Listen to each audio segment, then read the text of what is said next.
Buenas tardes con todos. ¿Me escucha, por favor? Sí, doctora, buenas tardes, sí Buenos se le días, sí escucha. escucha. Excelente, muy bien. Bien, vamos a comenzar. Ahora nos vamos a informarnos sobre qué es la tuberculosis digestiva, ¿no? Les voy a compartir pantalla, o acá mejor, el curso.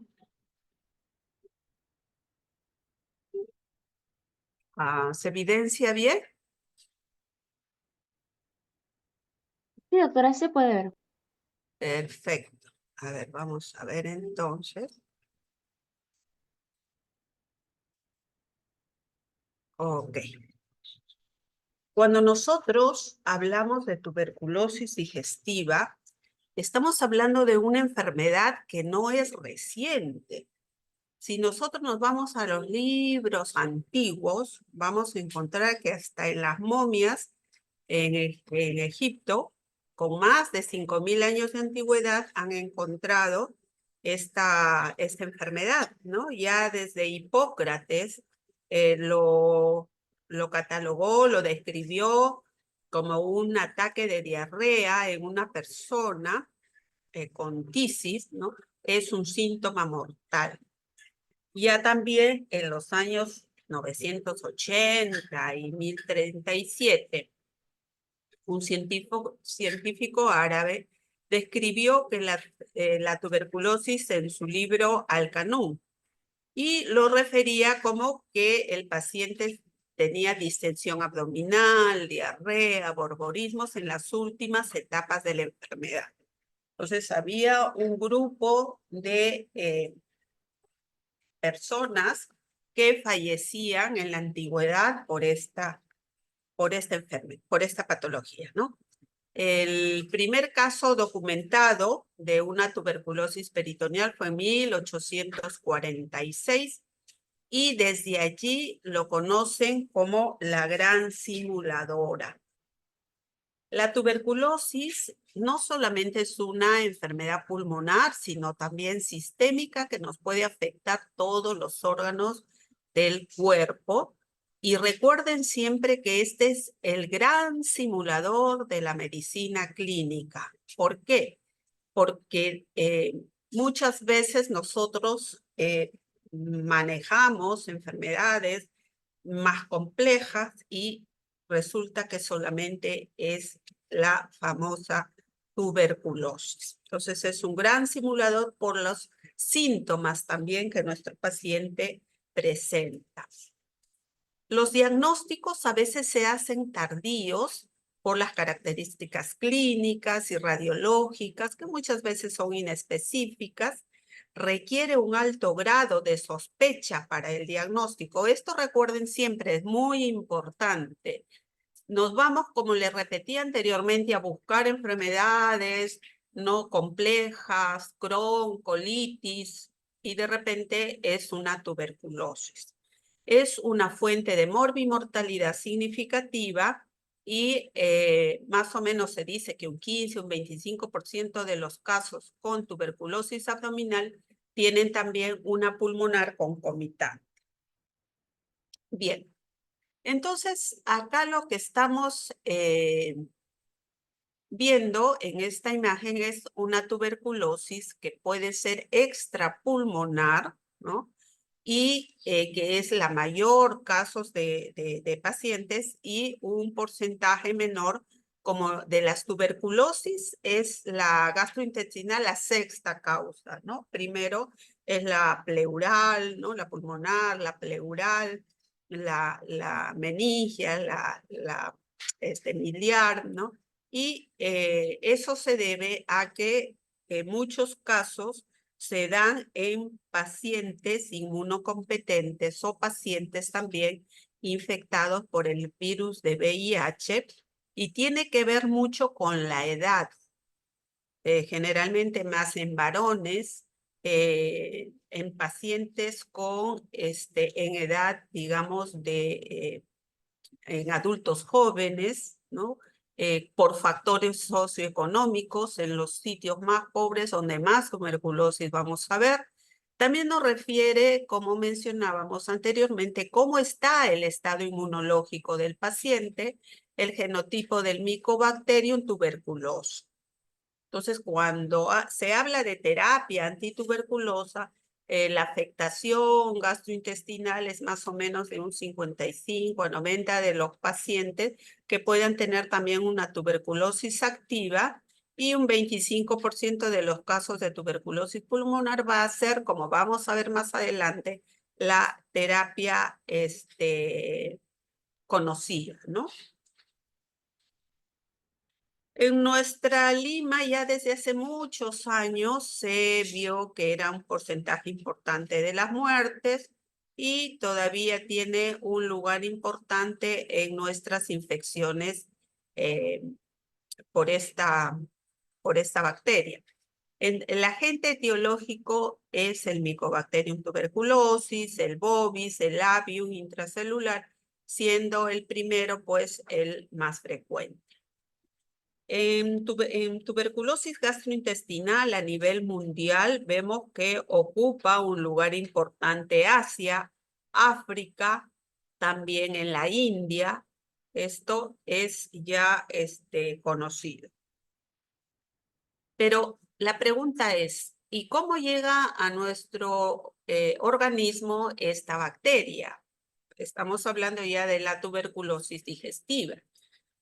Se habla de que un modo de infección puede ser por la ingesta de leche no pasteurizada, y ahí viene el Mycobacterium bovis, de vacas enfermas con esta tuberculosis, y lo toman directamente del animal, de la leche, directamente, como se ve en muchos lugares de la sierra, pero ya con la pasteurización esto se ha visto muy disminuido por vía hematógena de tuberculosis pulmonar o de una tuberculosis miliar activa, también por diseminación contigua de órganos adyacentes, que es más raro, pero por ejemplo, si tiene una tuberculosis pélvica, genital, ¿no? Puede también por continuidad producir estos problemas, y también por ingestión de secreciones contaminadas, ¿no? En pacientes que tienen ya una tuberculosis pulmonar activa. Y si hablamos de tuberculosis gastrointestinal específicamente, vemos que en los lugares como el esófago es un porcentaje muy, muy disminuido, un 1%, en el estómago hasta un 2%, en el duodeno hasta un 2.5%, y lo que más se va a ver es en la zona iliocecal, ¿no? En el yeyuno, en el colon también se puede ver con un poco mayor de frecuencia, pero en la zona iliocecal hace hasta el 64%. Pero ¿por qué no vemos nosotros tanta tuberculosis esofágica? Si es que el paciente nos refiere como un dolor retroesternal en el tercio medio, puede haber disfagia o dinofagia. En el examen endoscópico podemos ver una lesión ulcerada, tumoral, que nos puede hacer pensar en un cáncer de esófago. Puede haber estrechamiento, desplazamiento a nivel de la carina. Pero ¿por qué no se ve tanta tuberculosis esofágica? Porque la secreción o la contaminada pasa directamente por el esófago, no hace mucho éstasis, pero sí se ve de repente en pacientes que tienen úlcera, y allí puede anidar, digamos, esta úlcera en el esófago y puede quedar esta bacteria. Es muy raro. La tuberculosis gástrica también es muy raro, puede ser por vía hematógena, ¿no? Produce inflamación de ganglios linfáticos. Igualmente los síntomas son muy inespecíficos, disconfort abdominal, dolor, que podemos pensar en una gastritis, y podemos ver lesiones ulceradas en la curvatura menor, y en el píloro podemos encontrar hipertrofia como múltiples tubérculos miliares y puede producirse también estenosis pilórica que nos esté haciendo pensar que es un cáncer gástrico, ¿no? Pero también por la secreción ácido que tenemos acá no se ve con frecuencia. Acá, por ejemplo, vemos imágenes como en el... A ver, vamos a ver acá. En esta zona, ¿no? Una lesión ulcerada que aparentemente yo puedo pensar que es una úlcera péptica, o también acá en estas zonas del estómago, que yo puedo pensar hasta que pueda ser un cáncer gástrico, ¿no? Tiene un contenido, un material blanquecino, como una úlcera activa, y se ve pues también en pacientes con VIH, podemos encontrar múltiples úlceras activas con trayectos fistulosos entre sí. Ahora, ¿qué nos hace sospechar que no es una úlcera péptica? Lógicamente la histología, vamos a tomar biopsias, pero también son úlceras que a pesar del tratamiento con inhibidores de bomba no mejora. Entonces eso nos hace pensar que podría ser también este tipo de tuberculosis gástrica. A nivel duodenal, la tuberculosis duodenal se ve más en la tercera parte del duodeno, ¿no? En la zona de la C que hace el duodeno, secundaria a una linfadenopatía, puede ser también ulcerosa, puede ser hipertrófica o úlcero hipertrófica. En el yeyuno podemos encontrar estenosis, simples o múltiples, segmentos cortos o largos, que nos puede imitar con enfermedad inflamatoria intestinal como el Crohn. ¿Ah? Entonces también podemos encontrar en la zona iliocecal. Acá recuerden ustedes que esta zona es, y esas son preguntas del ENAM, preguntas de residencia, donde es mayor la frecuencia de tuberculosis digestiva, localizado siempre en la región iliocecal. ¿Y por qué? ¿Por qué en esta zona? Porque hay mayor éstasis, porque hay mayor presencia de tejido linfoide, porque hay un aumento en la tasa de absorción a ese nivel y porque está más en contacto, más estrecho de los bacilos con la mucosa. Entonces, esa es la causa por la que más vamos a encontrar en esa zona y por lo tanto nos va a dar la sintomatología, dolor en fosa ilíaca derecha, ¿no? Por la localización.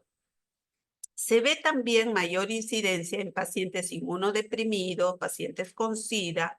En la tuberculosis colorectal, el ciego es el sitio que más se afecta. Podemos encontrar también en el colon transverso, colon ascendente, en el recto. Y hay buenos trabajos que así lo refieren, ¿no?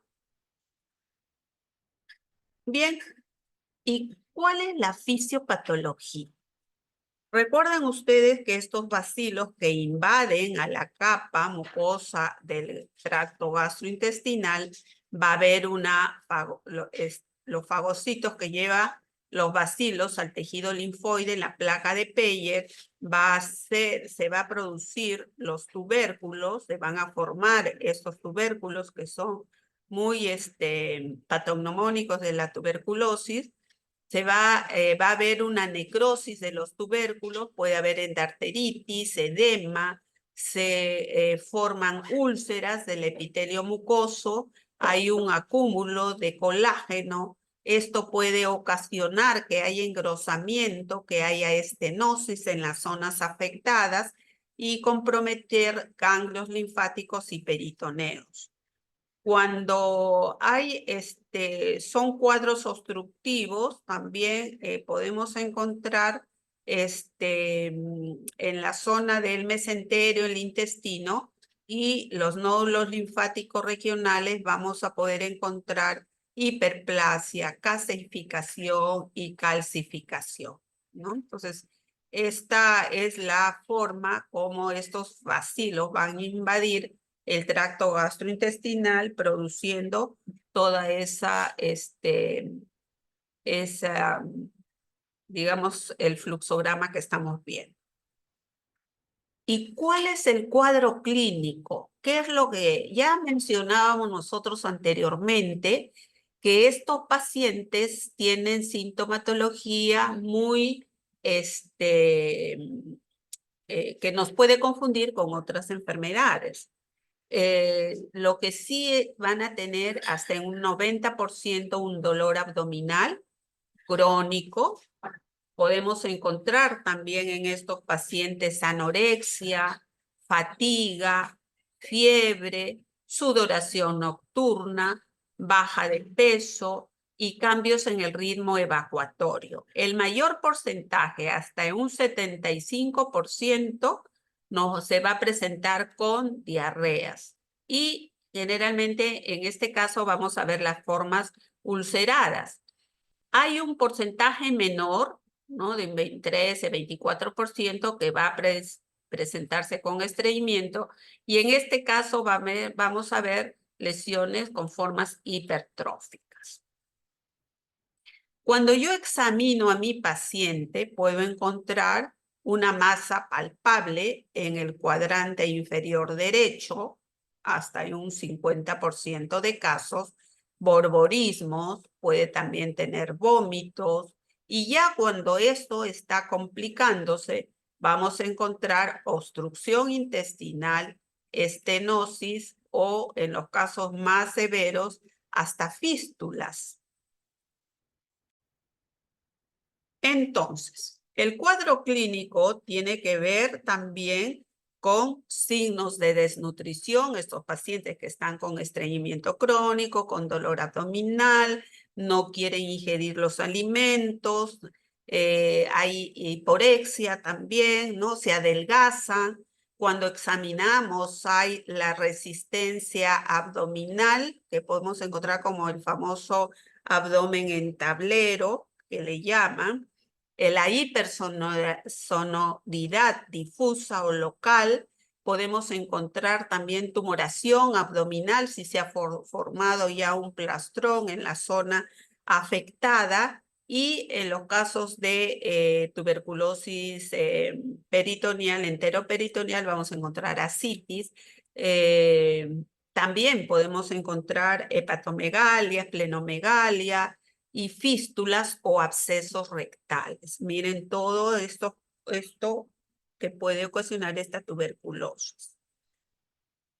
Si en un tránsito intestinal a doble contraste que me puede ayudar para hacer el diagnóstico, voy a encontrar una mucosa normal, pero pueden haber las válvulas conniventes, ¿no? Paralelas a un patrón mucoso uniforme, más o menos con un diámetro de 3 a 4 centímetros y una separación entre asas de 3 milímetros.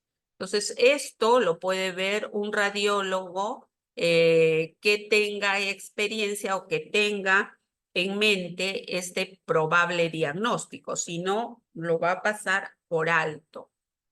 Cuando pedimos radiografía de colon contrastada, también se puede encontrar zonas de estrechez, distorsión ilial en la zona de ilion terminal, ¿no? Una pérdida del patrón mucoso, estrechamientos, dilataciones, ¿no? Acá se ve zonas de disminución de la luz, zonas estenóticas, por el compromiso del mesenterio y mayor compromiso, como ya hemos referido, en el ilion terminal, y podemos encontrar, por lo tanto, pues acá, como vemos, estrecheces, ¿no? Cuando el intestino grueso ya está muy comprometido, vamos a ver la pérdida de austras. No se ven austras, estrecheces, dilataciones, hasta la famosa mordida de manzana, que podemos pensar que es un cáncer también de colon. Como mencionábamos anteriormente, las complicaciones son por obstrucciones, por perforación, y es pacientes que vienen a la emergencia con gran dolor abdominal, con perforación, que entran a sala pensando en otras patologías, apendicitis, complicada, etcétera, y se encuentra porque es una tuberculosis. También pueden venir por hemorragia digestiva baja o con síndromes de mala absorción, adelgazados, con deficiencia de absorción de vitaminas, anémicos, etc. Entonces, como ya hemos visto anteriormente, el estudio radiológico es de ayuda y sobre todo el histopatológico nos va a dar mayormente más claridad con el diagnóstico. El cuadro clínico hemos visto que tiene los síntomas que podrían ser otras enfermedades también. La radiografía de tórax para ver si es una tuberculosis primaria o secundaria, una radiografía de abdomen simple, que también es de gran ayuda, o uno con enema varitado. Si estoy sospechando de lesiones digestivas altas, mi endoscopía con biopsia va a ser lo adecuado. Una ecografía de abdomen para hacer mis diagnósticos diferenciales, para ver también si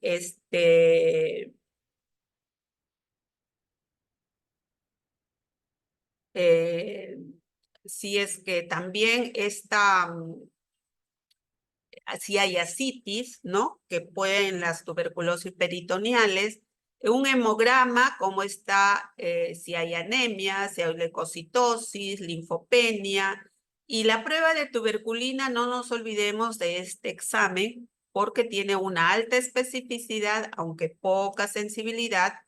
Los famosos exámenes bacteriológicos, los BK en esputo, BK en heces. En heces es a veces un poco difícil. Mandamos, si tenemos la sospecha, una muestra, 2 muestras, 3 muestras, 4, ¿no? Y el estudio del líquido ascítico en los casos de tuberculosis peritoneal y mis pruebas serológicas para descartar que no haya, pues, un HIV, otras enfermedades más asociadas. Generalmente puedo encontrar anemia, que puede ser leve, la velocidad de sedimentación va a estar elevada hasta un 80%, puedo encontrar mis leucocitos normales, mi prueba de tuberculina, que va a ser positiva, y podemos pedir también un ensayo positivo de liberación de interferón gamma para mejorar o afinar nuestro diagnóstico. Entonces, como les mencionaba, en los estudios imagenológicos, una ecografía me puede ayudar también para ver si hay ascitis, diagnósticos diferenciales, una radiografía de abdomen simple, miren la gran dilatación de las asas intestinales del colon, ¿no? Con niveles que nos habla de una complicación, de una obstrucción. Como mencionábamos anteriormente, la radiografía de colon varitado, las imágenes donde no hay austras, donde hay zonas de estrecheces, zonas de dilataciones.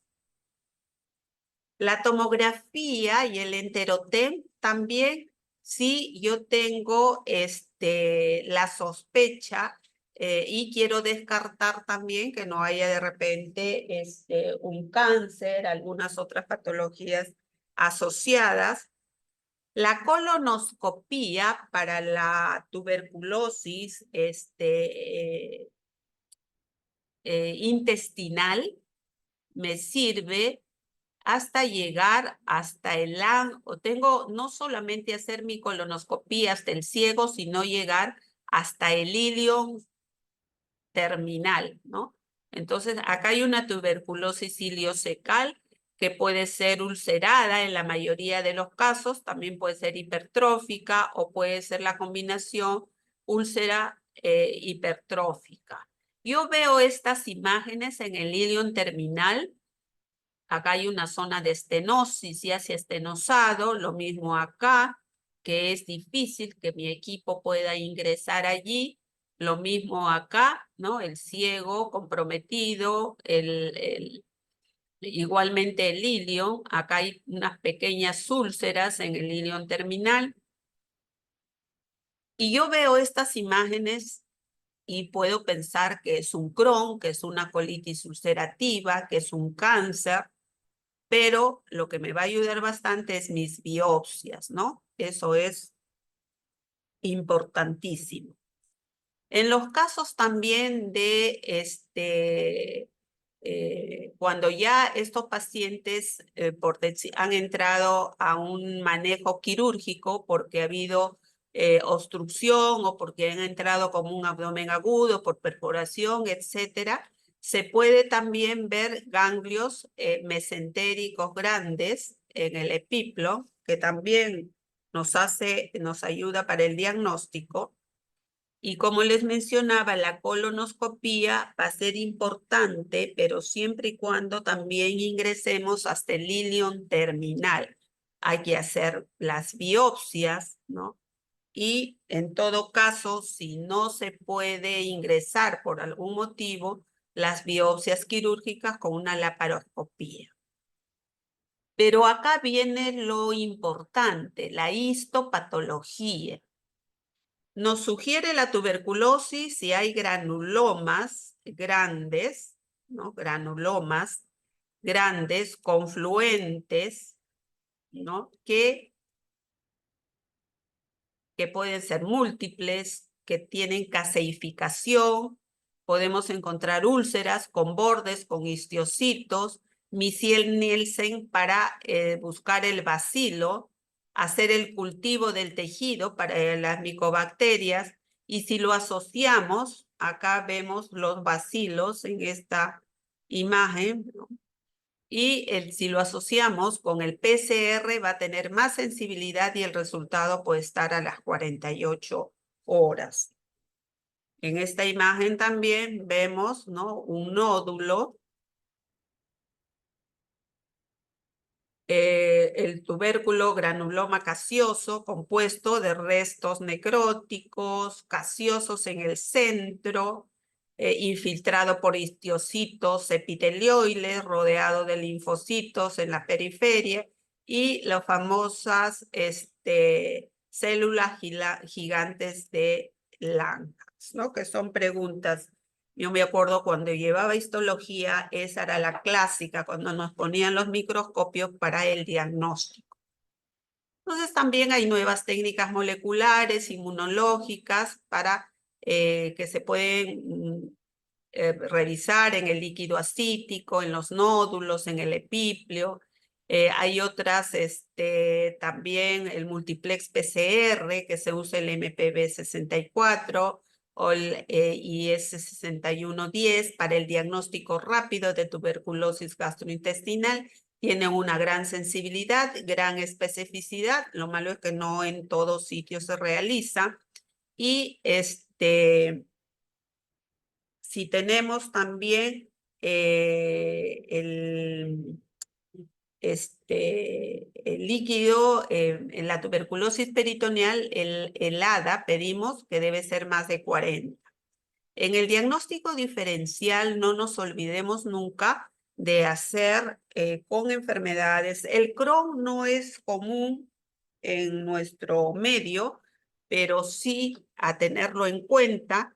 Acá tuvimos en el hospital un paciente trabajador de acá de 58 años que había bajado de peso, tenía mucho dolor en cuadrante inferior derecho, tenía diarreas, ¿no?, muy intermitentes, y se le hizo la colonoscopía, llegando hasta ilion terminal, se encontraron pequeñas ulceritas en esa zona, se envió a un patólogo y nos regresa el informe como un Crohn.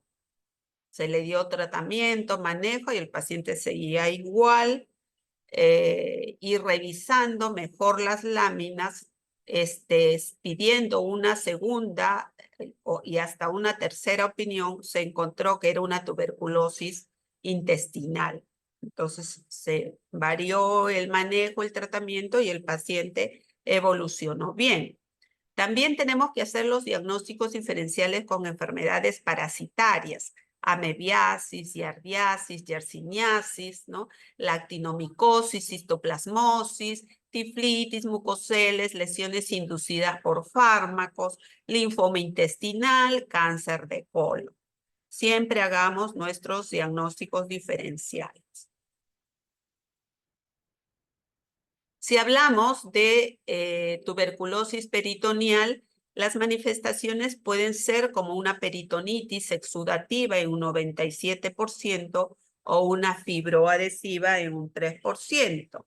Acá en la tuberculosis peritoneal, el mayor síntoma y signos que vamos a ver en orden de frecuencia es la distensión abdominal en un 82%, fiebre como en todos los pacientes, la ascitis que va a ser evidente, vamos a encontrar también anemia, dolor abdominal, la baja de peso, las diarreas también que pueden estar asociadas, hay hipersonoridad y matidez en el examen abdominal y podemos evidenciar tumoraciones y o plastrones.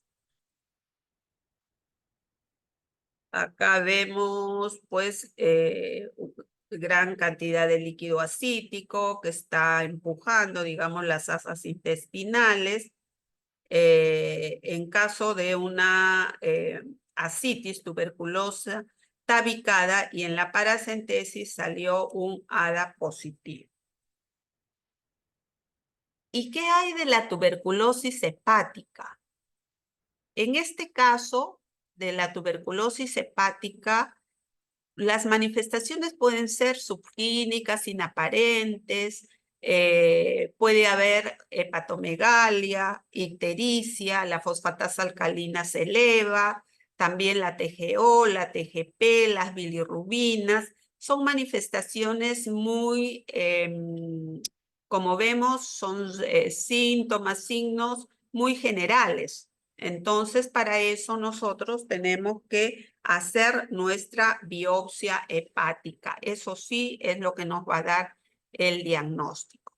Entonces, en toda tuberculosis digestiva, radiografía de pulmones, radiografía del tracto digestivo, ¿sí? La endoscopía digestiva con biopsia, mis pruebas hepáticas, ¿no? Una ecografía. Si tiene líquido, hay que hacer una paracentesis, hay que hacer también los cultivos de líquidos, secreciones para BK, ya sea esputo, de heces.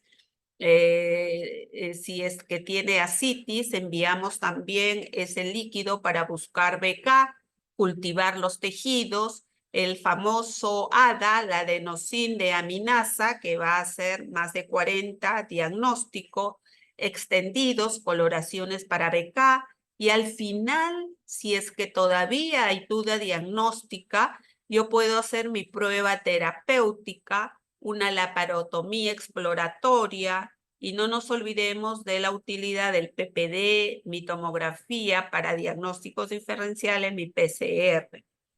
En pruebas terapéuticas, ¿a qué se refiere?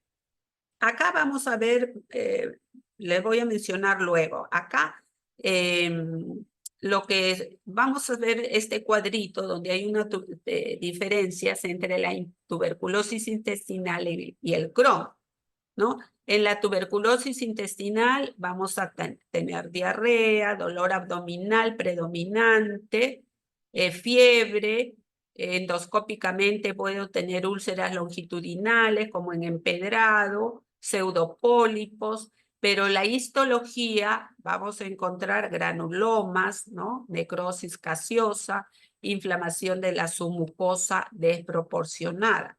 En el Crohn predomina más la diarrea, también vamos a tener dolor abdominal, puede haber sangrado, fiebre, enfermedades perianales asociadas. En la endoscopía vamos a encontrar úlceras longitudinales, imágenes en empedrados, pseudopólipos, en mayor proporción que en una tuberculosis. Histológicamente, granulomas no va a haber mayormente, y no va a haber necrosis gaseosa, ¿no? Esta es la mayor diferencia entre ambos. En el tratamiento, en el manejo, los esquemas para la tuberosis pulmonar y la extrapulmonar son similares. Para pacientes con y sin HIV es de 6 a 7 meses. Si viene asociado de un cuadro de meningitis, pues de 9 a 12 meses.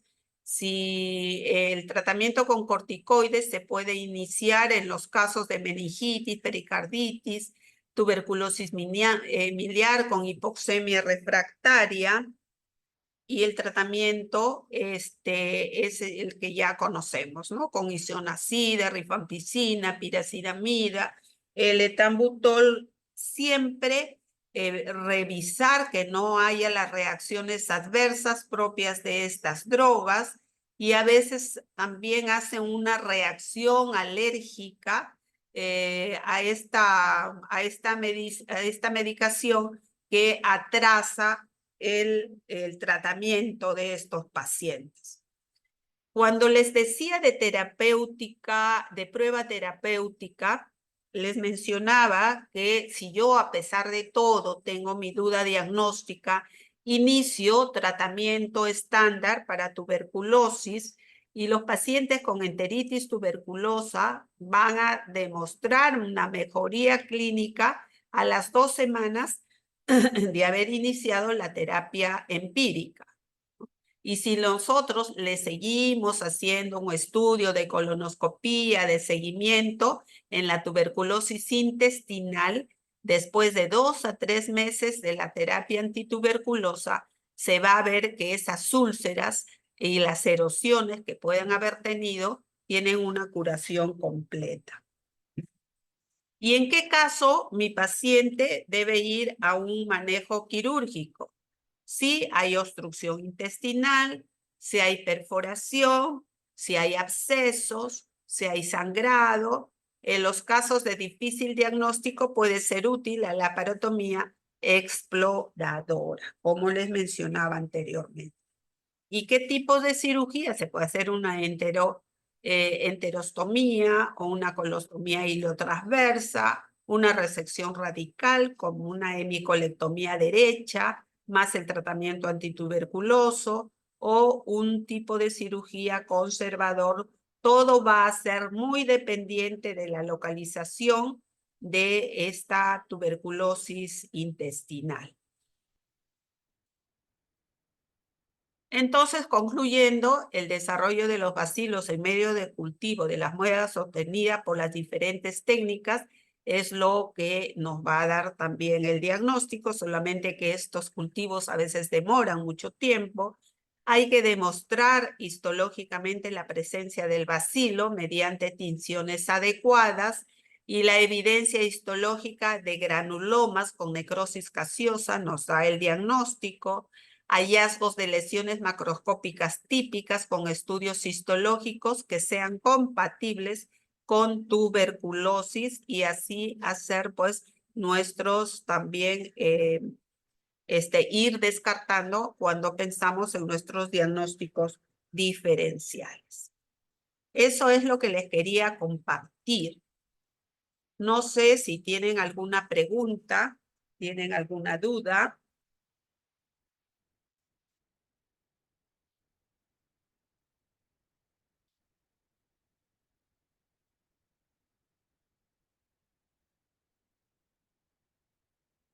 ¿Mm?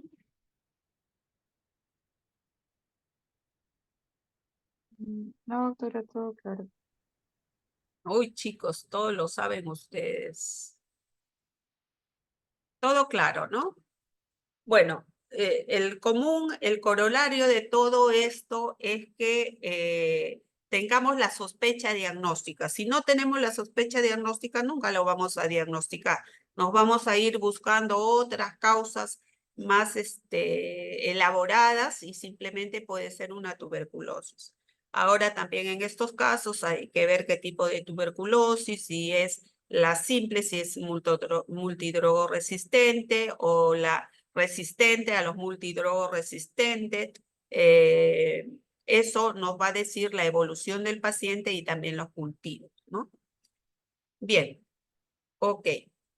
Entonces, si ya no hay ninguna otra pregunta, esta ya es mi última clase. Espero pues que sigan estudiando mucho más todavía. Ustedes son el futuro de la medicina y son los que me van a atender cuando ya tenga mayor edad. Así que espero que todos estudien bastante y que les vaya muy bien en todas las metas que ustedes se propongan, ¿ya? Un abrazo y nos estamos comunicando. Cuídense mucho. Muchas gracias, doctora. Muchas gracias, Hasta doctora. luego. Hasta luego.